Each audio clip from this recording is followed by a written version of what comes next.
maalin wanaagsan saaxiibayaal meel kastoo aad joogtaan halkan waa xulashada wararka u diyaargarooba wararkeena maanta Arbaca 23 Juun sanadka 2022 wararka xulashadana saaxiibayaal qodobada ugu waaweyn waxa qayb ka noqon doona khilaaf culus oo soo kala dhaxgalay madaxweyne Qoorqoor iyo gudoomiyaha baarlamaanka Galmudug oo ka dhax qarxay xogta khilaafkan durba muushino soo baxaya iyo macluumaadyo ku saabsan xiisada siyaasadeed oo Soomaaliya ka jirtay wuxuu salka ku hayo khilaafkaas ayaa idin soo gudbin doona waxa kale oo saaxiibayaal wararkeena qayb ka noqon doona su'aalo waaweyn ayaa ka dhashay sawirka farmaajo oo lagu dhajiyay boorka maalmaha xurriyadda haddaba maxay tahay arintan su'aalaha ka dhashay dooda baraha bulshada ayaan idin soo gudbin doonaa shaqaalaha maamulka gobolka Banaadir oo wali la mushaaraadkooda xilli eedeemo waaweyn oo musuqmaasuqa ay soo baxayaan macluumaadyo ku saabsan eedeemaha musuqmaasuqa ay soo baxayaan xukun dil qasaas oo lagu fuliyay nin toorey ku dilay hooyadiisa oo 72 sano jir ahayd halka xukunkani ku dhacay sheekooyin ku saabsan ciidamada haram cad iyo al-shabaab oo dagaal ku dhaxmaray duleedka Muqdisho iyo gaari laga qabsaday iyo waxa kale oo idin soo gudbin doona sheeko cajiib oo laga diyaariyay farmaajaha aamusan 4 sano ugu dambeysay dalkan hogaaminayay sheekadaas oo ina ciwaan looga dhigay dambiile sida farmaajo oo kale mar kale ma hogaamin kara dalkan oo qayb ka mid ah nuxurka sheekadan aan warbixinteena ku bilaabi doono qodobadaas iyo kuba kale muhiim ayaan ku soo qaadan doonaa qayb ka noqo saaxiibada ku xidhay channelkeena subscribe inoo dhig gambareelkana taabo si ay kugu soo dhacaan macluumaadka warbixinada gaarka ee halkan aan ku baahino soo dhawaada saaxiibayaal mar kale waxaasoo ku bilaabi doona sheekada laga qoray farmaajo ee ku saabsan ololihiisa doorashada iyo in waliba sidoo kale qaladaad waaweyn oo galay 4 sano ugu dambeysay taas oo diiwaanka taariikh madow kaga dhigtay farmaajaha aamusan mar kale sadamaca kaga jira xukunka talada dalka inuu la wareego dowladnimada hagaagsan maahan in ummadda Soomaaliyeed lagu hayo qol mugdi ah ama meel mugdi oo laga qariyo wax kasta oo dalkooda ka socda iyo wax kasta oo ay dowladdu ay sameynayso dowladnimada la yaqaan waa in dalka ay ku hogaamisaa siyaasad furfuran dadkana ay u sheegtaa waxa soconaya sidan waa dhaqanka lagu yaqaano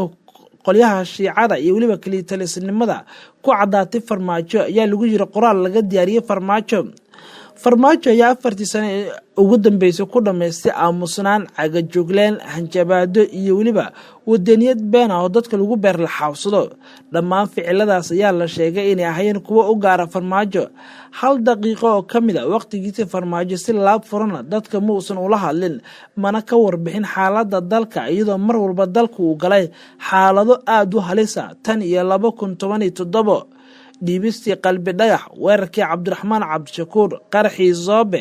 iyo waliba sidoo kale ciidamada dhalinyarada loogu qaaday wadanka Eritrea ee la sheegay in Ethiopia ay ka dagaalameen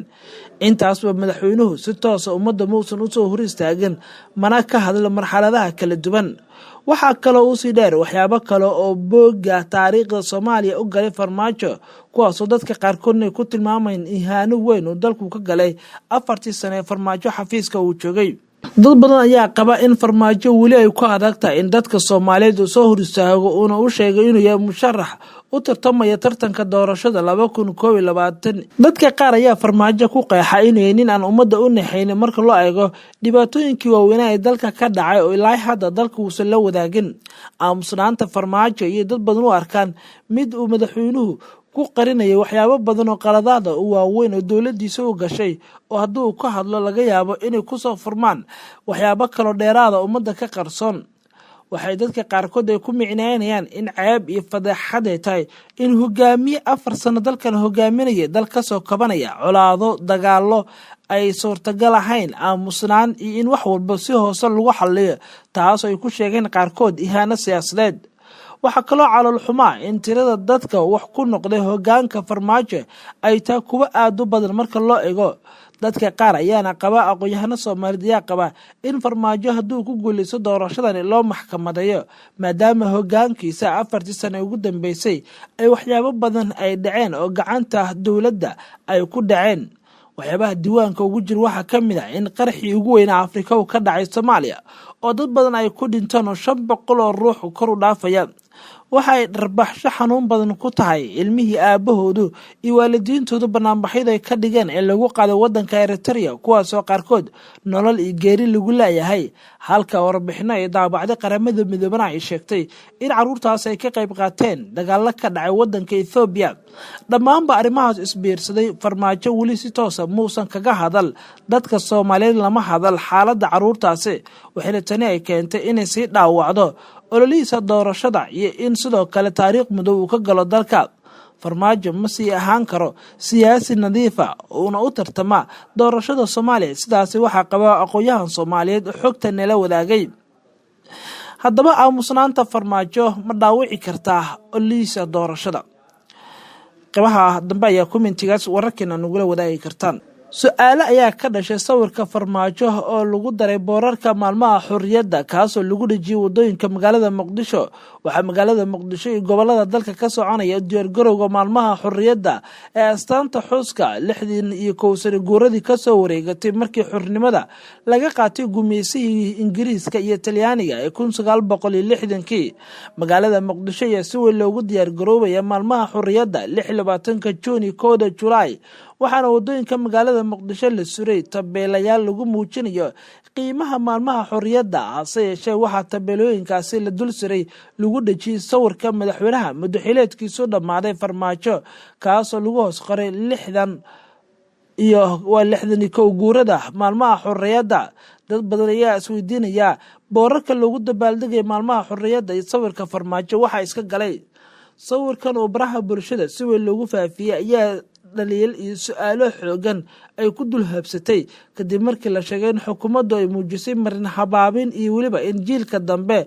in la marin habaabiyo loona gudbiyo fariin aysan oolin halkan farmaajo in meel la iska dhigaya ahayd oo la soo qaatay halgamiyaashii soo halgamay oo dhiigooda iyo dhacaankooda ku baxay dalkan inkastoo uusan dunida joogin markii xornimada qaadanaysay Soomaaliya farmaajo qoraalada baraha bulshada la isku wadaarsanaya ayaa dhammaantoodba muujinaya in geef aqoon darro inay tahay in sawirkan lagu muujiyo maalmaha xorriyadda lagana soo gudbiyay madaxtooyada oo madaxweynaha madaxweyneedkiisu dhammaaday taasoo dhaawacaysa dowladnimada iyo xuska loo aasteeyay maalmaha xorriyadda in boorkan lagu xuso halgamiyaashii xorriyaddaas u soo halgamay laguna xiro sawirka ayay ahayd laakiin maan in sawirka madaxweynaha lagu muujiyo tani waxay dhaawacaysaa shakhsiyadda farmaajo iyo waliba halgamiyaasha ayuu yidhi qof ka mid a tan iyo burburkii dalka Soomaaliya dowladihii ku meel gaarka ahaa ee tii iskaga dambeysaba marna ma dhicin in maalmaha xorriyadda madaxweynaha lagu xayisiyo iyadoo gudiyada abaabulka hooshani wadana si waafaqsan sharciga ah waqtigaas u muujin jiray kuna muujin jiray jaceylka u qabaan halgamiyaashii sababta u noqday in guulo laga gaaro oo dalkan xornimadiisa qaato gobolada waqooyi ayaa la baxay Soomaaliland ayaa markii ugu horeysay ayagu gumeysihii ka qaatay xorriyadda waana gumeysihii Ingiriiska 26 Juun halka koonfurtana ay gumeysihii ka qaadatay Talyaaniga 1 Juulaay